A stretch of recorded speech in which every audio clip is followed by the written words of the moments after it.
All right, welcome back to the very last hour of Rapid Done right here on Rapid TV. Of course, at 9 o'clock, you know what we do on Wednesdays is have a conversation about the latest. Now, I know a lot of you would come up with the conversation saying, what about the man? But sorry, it's about the ladies. There's nothing I can do about it. Can't help you. But yeah, this hour is dedicated to talking about the struggles of women and what we can do to change some of the struggles. Of course, sometimes we binge on relationship matters. We drag who we need to drag and we spill what we need to spill. So yes, I'll call it the most interesting segment for Wednesdays here on Rapid TV. My name is Martha Alu, and today I'm joined by two phenomenal and beautiful ladies. And together we will be talking about people pleasing. I know a lot of us are on this table, but I mean, that's why we're here anyways. We'll be talking about people pleasing, the pressure draining a lot of women, a lot of people as well. And to dissect this conversation with me today is myself, of course. And then we have a psychologist in the room, Hawa Bello. Thank you so much for joining us today. You're welcome. Thank you very much. And then we have the very next person. We have Gloria Basil. Gloria Basil is a creative entrepreneur. Thank you so much for joining us on the show today. Thank you for having me. Now, I'm so happy that we have a balanced perspective of this. We have this from people's personal life, and we have this from businesses as well, because you wanting to please people all the time in businesses definitely has got to get or have some consequences, which we'll explore this morning. But let's start with the psychologist. When we talk about people pleasing, what is it we're trying to address? Oh, good question. And people pleasing, just like the name sounds, is you're trying to please people. Okay. But the clause here is you're not only trying to please people, you're trying to please people at the detriment to your own self, right? It's okay to be nice, but people pleasing is way more than being nice. It's you trying to please people so much so that you lose yourself in pleasing people. So how does it look like? People would wonder, okay, people pleasing. Yeah, I know it's people pleasing. How does it look like? In a lot of ways, we have when you are unable to say no, even when you feel overwhelmed, right? The first thing your mind wants to say is, no, I can't do that. But your people-pleasing tendency comes in and says, you have to say yes all the same, right? So people-pleasing. When you have to constantly apologize and say sorry, even for something that's not your fault, that's people-pleasing. Yes. When you're constantly seeking reassurance, and validation, when you're trying to make sure that you're saying yes and doing things that people want, not necessarily because it's your own opinion or it's something you want. All of that is people pleasing. Yeah. All right, let's hear you, the entrepreneur. Tell us, when we talk about people pleasing, what do you think we're trying to address? So when we talk about people pleasing, I think just like she rightly said, putting people over your well-being, not just over you, but over your well-being. I mean, people pleasing, when you're trying to please people, you do not have the ability to say no. You say yes instead of saying no. I mean, it's just a lot, and I think it affects us in a lot of ways. It's not, and people think that you can maybe go over it, but it's something that you have to constantly work on. Yeah. So as a business person, I mean, when I first started my business, I was pleasing people. I was trying to please my clients. And I said yes when I'm supposed to say no. So when the price is, I'm like, okay, let's do it. But I know that is not the cost of it. I go out of my way to serve them. And at the end of the day, it affects me a lot. Because at the end of the day, I'm losing. I'm not functioning well. I'm not able to do what I need to do because I said yes instead of a no. So. But do you think this is a women thing? Or women are the ones who suffer the most from conversations like this when we talk about people pleasing? Because I quickly, funny enough, I spot this thing out very quickly, especially when someone tries to do that around you and you're like, nah, you can't be real. That's not you. You're just trying to be somebody else, you know. But let's talk about how these affect the day-to-day individual. what are the dangers in people pleasing? Because if you don't know what you're doing to yourself, you would definitely not look for a solution to exactly what some people don't even don't realize that it's something that has eaten deep into their social construct, and it's now poses a threat to their ability to function properly. So what are let's explore some of the limitations that poses to you as an individual, as a business owner, just generally. Beautiful. So let me start first, because you said, is this a woman's thing? Oh no, it's not a woman's thing. Although, truth be told, women are more vulnerable, and there's a lot of reasons why. Maybe we'll get there later. But is it only a woman's thing? No. It's a general thing, It's more of upbringing. And I think maybe we'll go a little bit deeper later. So if you are somebody who finds that you feel bad when people feel bad about something, right? You generally don't want that feeling to persist, so you want to please people so that you don't feel that way. And that can be any gender, right? It can be any gender. It can be male, it can be female. So when you're constantly over-explaining yourself, you're finding it difficult to just move on without getting everybody on your table, or everybody understanding you, or you just want everybody to be on the same page with you, definitely. And that can be any gender. It doesn't have to be male alone, it doesn't have to be female alone, right? But women are more susceptible to that because of the socialization. This tendency for women to be the submissive one, women to be the patient one, and so we mistake submissiveness with losing yourself in the process. So going to the question of what is the implication, the first implication is you're going to lose yourself. You become like a chameleon. You are to this today, you are to this tomorrow, you are to this, and people don't even know where to place you. Exactly. It's not cute. Exactly, because you become a chameleon. Exactly, because it is what this person wants you to be to them, you are to them. When somebody else comes, you are like that. And then you hear people say, I don't even know who I am. How would you know who you are when it's all about people pleasing and everywhere, right? So that's the number one consequence that I tell people. You would lose yourself. And of course, when you lose yourself, there are a lot of psychological implications to that, exactly. You're constantly having anxiety, for example. There's chronic anxiety because you are trying to be constantly, okay, what's this person expecting? What do I have to do in this particular moment? Okay, I'm in the office. Okay, my boss is here, so I have to behave like this. My this is here. I have to. So there's constant anxiety, right?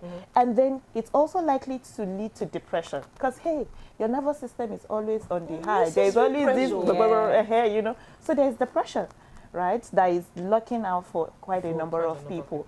And then another thing that people likely also have is that there's decision fatigue.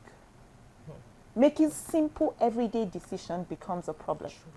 Because, okay, let's go to eat out. Which restaurant are we going? Okay, which restaurant will he like? Okay, is it this? Is it? The most annoying thing about this is the fact that, and this is not even only about a relationship between a man and a woman, like a relationship between a woman and a woman. And you'd see that, oh, let's plan this girls trip, let's plan this girls hangout, and they're saying 5 million. I exit the group like this. I can't afford it, I can't afford it. But some people don't have the ability to say no. No, exactly. They'll go and borrow that 5 million just to please other people. That's where the problem and then they'll be paying the gbese later. And that's where the problem is, that you see someone know that I can't afford this. I can't afford to be in this place right now. But because this person is going, oh, my friends are going to get upset with me. My partner is going to get upset with me. We need to put money together. Now, and I always like to use myself as an example. As little as taking Bolt all the time. I don't have the money. Then I don't have it. Let me just jump my taxi and go. People make you feel bad about that decision. People make you feel like, oh, you don't have money. Oh, what's that? What do you mean by you're entering taxi? And I was just sharing to my colleagues. I said, some of the best stories I've heard are the ones that were in along at that time. They just talk and all. If you can't afford it, right? Maybe I've gotten to a point where I can afford it. But now, you can afford it, and you say, okay, today I don't want to take this, let me take that. Then someone comes to shame you for doing that. And guess what? the person is also jumping the plane. So I never understand when you try so hard to fix yourself into someone else's Life. narrative. Yeah. And I think for me, right, the greatest disadvantage of people pleasing is the fact that you just have your stunted growth. You won't grow. I mean, you'll be in the same spot, the same circle for a very long time because you are trying to please people. Just like you said, you're going to lose yourself. So you will be in that spot. Meanwhile, everybody is growing. Mark time. Exactly. And a funny thing about it is that when you don't grow, those people you're trying to please will come back and say, "Oh, you're still here. You're still here." Who sent you? Who sent you? That's when it's 26, Exactly. You're this. still doing this. Meanwhile, they were the ones you were trying to please by just staying in that same position, just doing things for them. But I mean, so the greatest disadvantage for me for people pleasing is the fact that you have stunted growth. Yeah. And you know, the thing is, also when we talk about, this is supposed to be a conversation, it's not an interview. You guys understand? Okay. So, That's fine. When the biggest problem is, and I think that this affects a lot of women when they're trying to choose partners, when they're trying to pick partners as well. Exactly. So from the start, it's about, oh, my baby doesn't like this. Oh, what do you like? Because at the end of the day, when you now try to enforce what you like in a relationship that you started by doing what he likes, there's going to be a problem. Oh, you have changed. This is not how you. So I feel like you are, for a people pleaser is a fake person. Yeah. Absolutely. Because now when you're trying to be yourself, you have already created a narrative of being so extremely agreeable. And you see, the thing is, shout out, I'm shading someone now, by the way, but when there is a conversation, say for instance, we're trying to get, okay, this phone, we're trying to get real feedback on what this phone is like. And let's say the manufacturer of the phone is sitting right there with us, and they're asking all three of us, what do we think about the makeup of this phone? What the manufacturer expects to hear of you as an individual is, oh, I don't think the space is great. I don't think the camera is great. The sound quality is poor. Exactly. I like the camera quality is great and all of that. But you see, for a people pleaser, he tells the manufacturer what the manufacturer wants to hear. Oh, I think it's a great phone entirely. You just need to know how to use it. That's not criticism. You can constructively criticize a thing without actually making the producer feel less of themselves and the product that they have designed. But you see, a lot of people struggle with it. And just like she has said, a lot of women, most especially, struggle with being honest about their emotions, being not pleasing people, being outstanding, you know, with their own thoughts and their desires, as the case may be. So now let's explore some of the reasons we think that people, because if we want to deal with a matter, we have to look at the background of it, because it's not just something that people develop and start doing all of a sudden. There's something that must have influenced them being like that. So let's explore some of the things that we think are the reasons that people tend to be so agreeable. Okay, I think number one reason is upbringing. So I've come to realize that some people grow up in a way that they always have to fight for love. They always have to prove themselves, even to their parents, before they are loved. So I think that is a very, very important factor of that. Their parents, how do I put it now? They always have to fight for the love of their parents amongst their siblings. They have to feel worthy. Exactly, they have to feel worthy. So anytime there is rejection, they fall back to people pleasing. So I have to do what you want so you don't reject me. And I think they grew up with it in life, in business, anywhere they find themselves. So I have to do what you want so you don't reject me. I think that's the number one factor for me. Okay, yeah. all right. Let's explore some other reasons you think. Yeah, beautiful. But before we go there, you started with something. In a relationship, because you were saying, you know, why won't people be able to talk and be free with men, and what's the consequence of that? The biggest consequence that I see for a lot of people, and you'll see that people are married for 20 years, 15 years, 20-something years, and they come, they say, I want divorce. Exactly. And you're like, always wondering. You never understand it, right? Like, you have to wait for 20 years to realize that you don't. Because they're like, 25, how many years is remaining? Just manage and continue. You know, that's what a typical person would say. But you see, one of the problem is the foundation you just painted here. You've been so agreeable. You've been so into this person. You just wanted to get married. and be labeled Mrs. So. And sometimes it's also the man. Trust me, it's not only the woman. Sometimes the men are even boxed into marriage, maybe with pregnancy or religion or age or something, and they just, okay, everybody says I should do it, and they just go into it. Now the biggest problem with that is over time something happens. You have burnout. There's emotional burnout, because there's the limited number of ways your body can take all of these things. Remember, we talked about anxiety and depression. So imagine having anxiety and consistently living in that space for 10 years. There's a level that your body will take it. And then women get to a stage where, of course, maybe you become perimenopausal, or you could become menopausal, because people are even getting that early. So you are 40 and you're like, it's time for me to stand up for myself. You know, even your hormones in your body are saying, madam, it's enough, right? So you burn out. And then there's resentment. And when there's this heavy resentment, it's just a matter of time. You just boom. So you see somebody who has been people-pleasing, agreeable and everything, something happens and it's minor. You're like, but it's not big enough. And this person just goes, and you're like, I saw this thing since for you. Why did you see it for yourself? Exactly.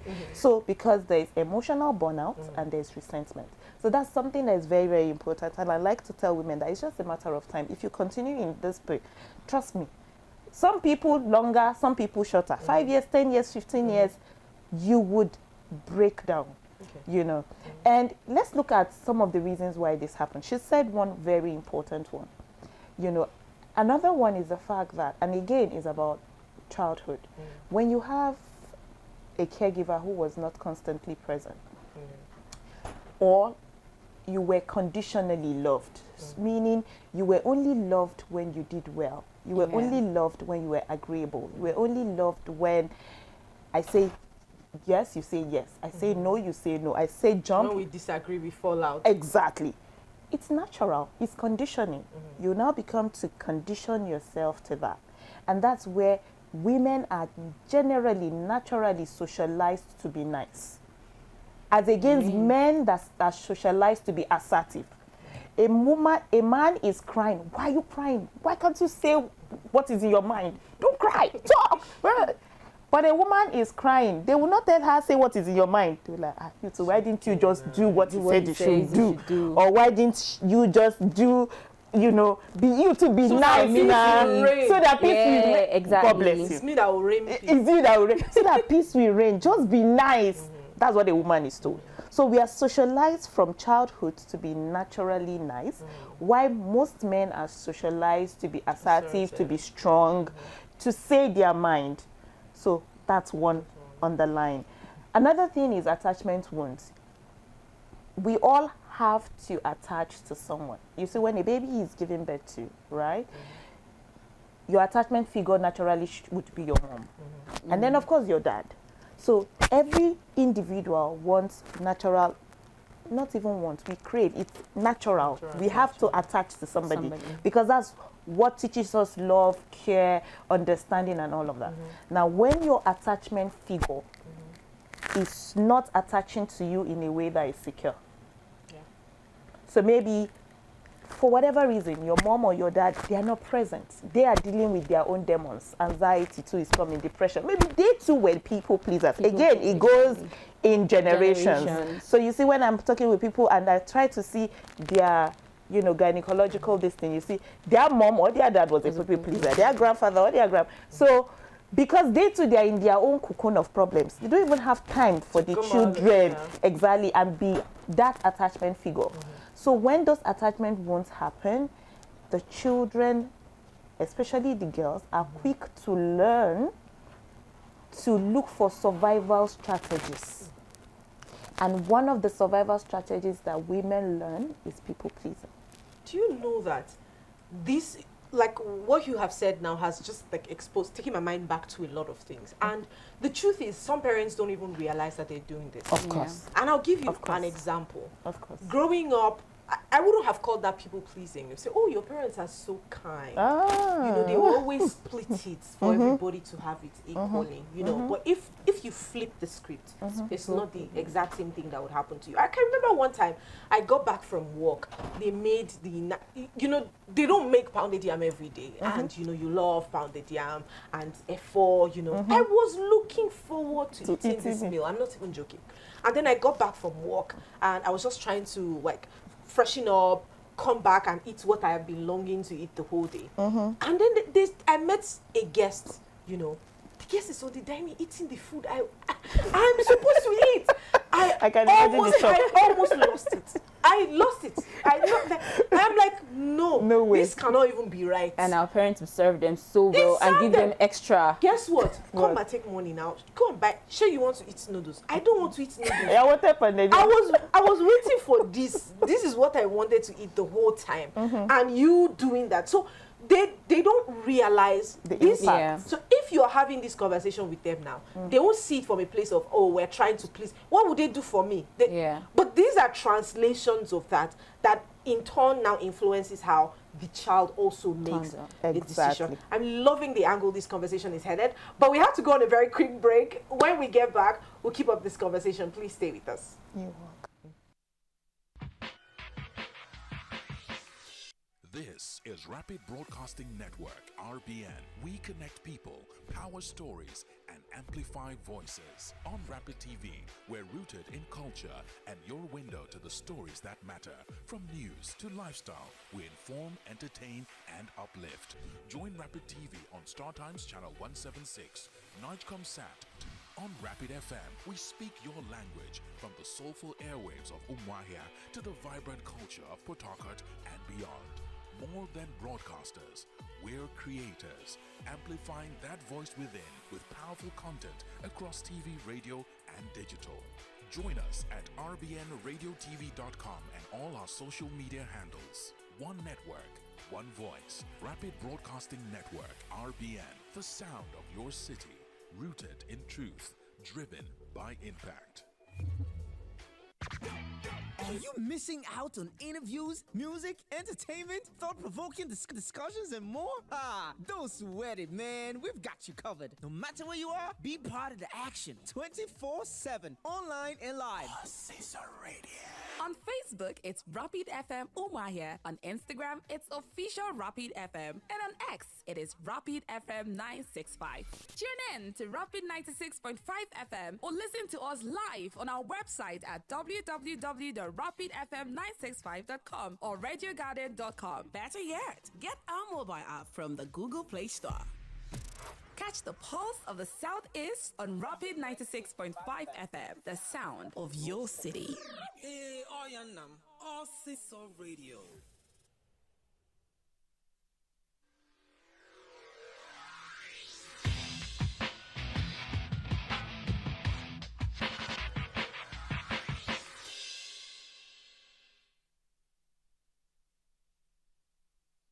All right, welcome back and thanks for staying with us. It's still Rapid Done right here on Rapid TV. And I have had the pleasure of hosting Mrs. Hawa Bello. She is a psychologist. Thank you so much for joining us on the conversation today. And we've had Miss Gloria Basil. Thank you so much for joining us on the conversation. So yes, we're talking about people pleasing. And funny enough, we all can relate to this in some way. And, you know, yesterday I came across a video. And on that video, the woman was talking about how there was a career day in her kids' school, and they were asking everybody, what do you want to be? What do you want to be? Everyone was saying doctor, lawyer, engineer, pilot, you know, relatable professions. And then the guy goes ahead to say, I want to be a hacker. And I want to be a hacker, and I want to be a gamer. And do you know that the director of the school was supposed to do like research on what each of them wanted to be and write a small note for each of the hand to them so that they can memorize it and say it on career day. But the guy didn't get a note. And the mom was like, why did he not get a note? The director said, that's not a profession. That's not a real profession. That was what the director told the child. No, and I'm saying this to say that we have a level of mental conditioning based off of the environment that we're in. So if you fall out of the program, you are the odd one out. Yeah. And it's the same thing with people pleasing. When you start to ask questions, you are inquisitive. You are a bitter feminist, you are just angry, and you are bitter because you don't have the husband, or you are so many things that society has said because you are inquisitive enough to ask the right question. So now, let's move to this part. We often blame the men for this attitude also. Men have, they can no longer relate to a woman who is assertive because our mental conditioning or the programming in this environment is a woman who is submissive, who submits, you know. But you see, another part of the, I would not want to entirely give the blame to the men. I'll also give part of the blame to the women, you know. And I'll explore those reasons later, but let's just hear from you what you think about, you know, some of the people that have encouraged this. I know upbringing plays a role. And now, since it's a women's show, we always do the up against, this is our agenda. What role do they play, you know, in contributing to that? How can that change going forward? Sincerely, if you want to look at it very well, I personally don't like the blame game. Actually. Especially if it's not going to give me solutions. Right? But if you look at this thing very well, and there's something we all need to understand. Maybe I explain it first before we'll now go into what to blame or who to blame. Maybe the person we should even blame the most is our nervous system. Okay. And let me explain why. A lot of times, right, people pleasing is actually not a moral flaw, right? It's not a personality flaw. It's a survival strategy. Okay. So even people who are people pleasing themselves, I don't blame them. Okay. What I want to hear is, what's your story? Okay. What led you to become a people pleaser? Now, if we can trace that down, then we can begin to say, okay, this is the root problem, that we can solve the problem. You can't blame men for that, because men themselves are also a product of people pleasing. Their nervous system, their upbringing.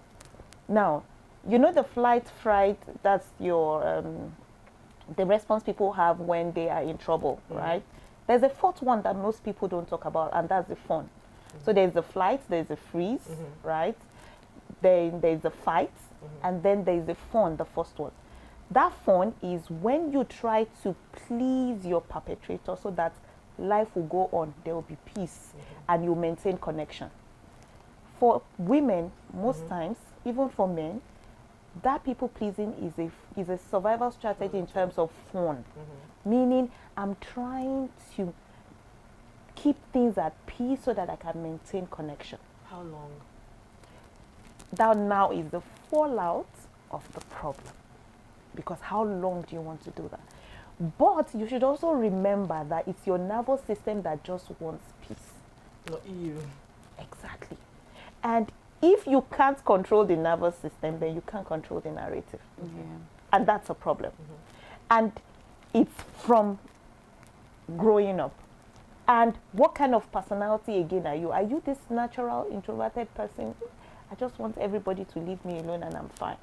So what can I do to make people leave me alone? If I do it, then I'm fine. So if you look at some of these things, it's now difficult for you to say, okay, this gender is the reason for this. Rather, if we want to do a blame game, we should blame the connections that were supposed to create a safe space for a growing child. Who didn't do that in the first place and led to the nervous system of that child so at alert that they have to always look for ways to calm their nervous system down, and what they learned to do is fun. For a lot of people, especially the men, what do? They either fight. Again, you remember it's 4 responses. It's either fight, or you flee, you run away, or you freeze, or you fun. For most men, they fight. They fight the system. And that's why they would really fighting the system. Because you see, again, we're talking about environmental conditioning and mental conditioning. And you see that part that says that as a man, you know, you have to provide, that's where your entire worth is Yes. is in. They don't really fight. I think they also look for coping. They move Coping mechanism. with what. That fighting is a coping mechanism. That's why you are seeing them, they're aggressive everywhere. But They not will even, grab everything grabbable in their midst. But do you know that they still? I don't think they. If we're saying that they actually fight, that's their response. They are not. What they are doing is trying to get the reward of that. What will I call it? That you said something. You called it agreeable or The something. agreeable-ness, Yes. yes. It's the response. So now I'm agreeable. I've agreed. Society has conditioned me. Even if I'm dying, I should not speak. I should provide no matter. So what do the it men takes. do in response to that? They'll provide.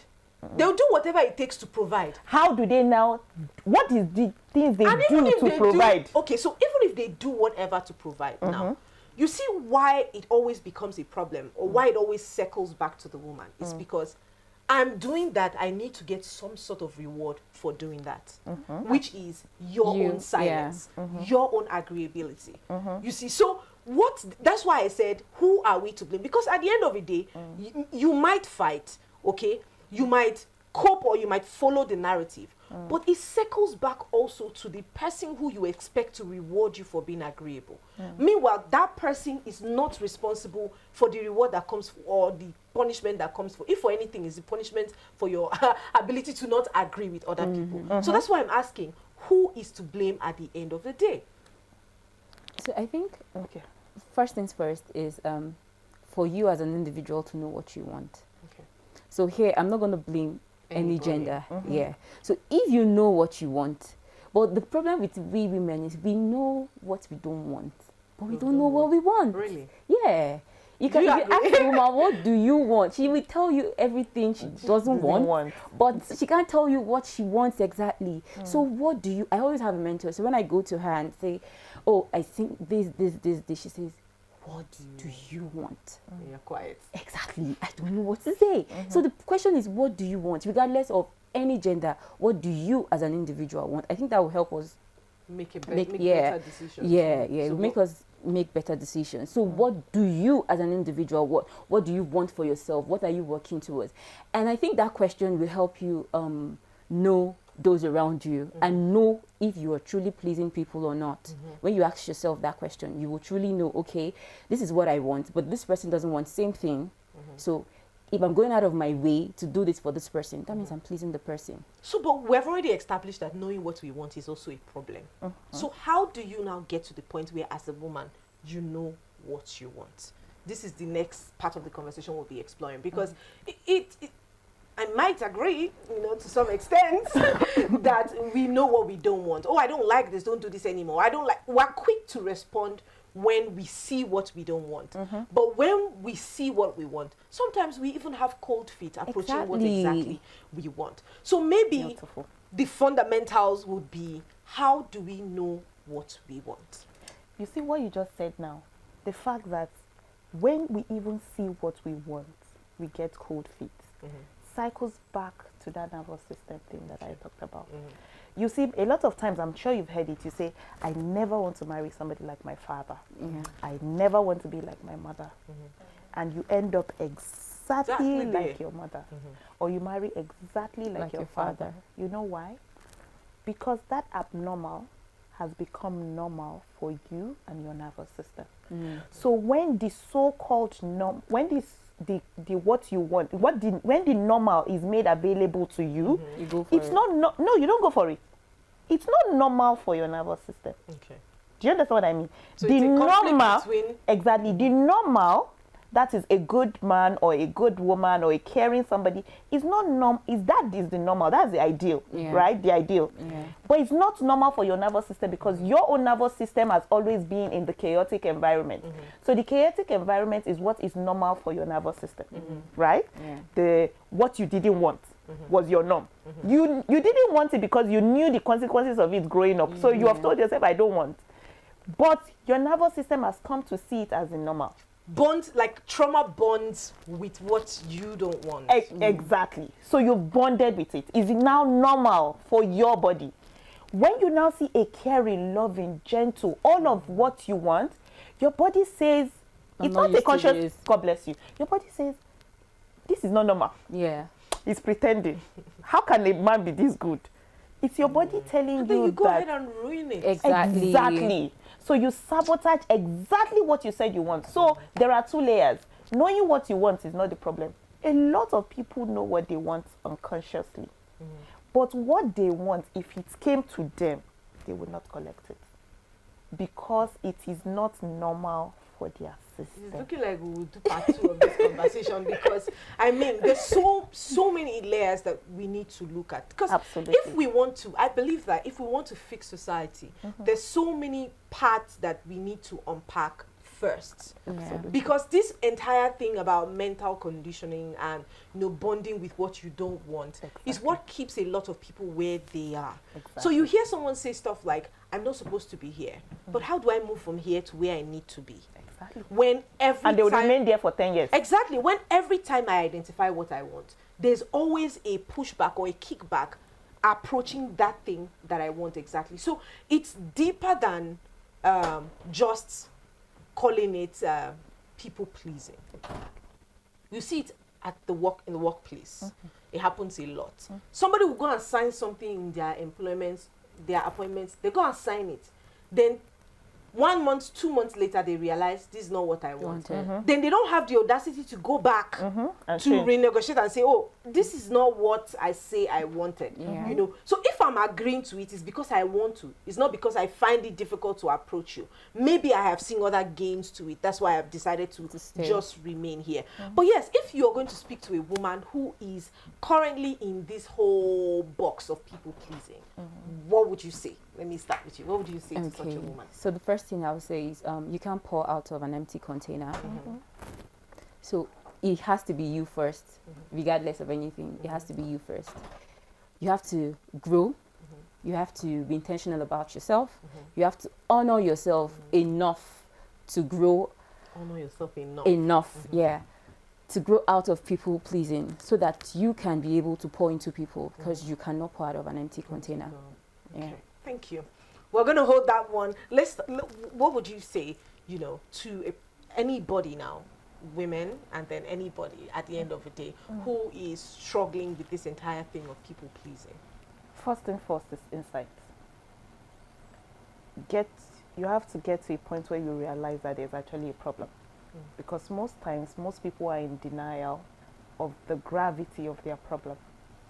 They don't even realize that they are doing all of these things.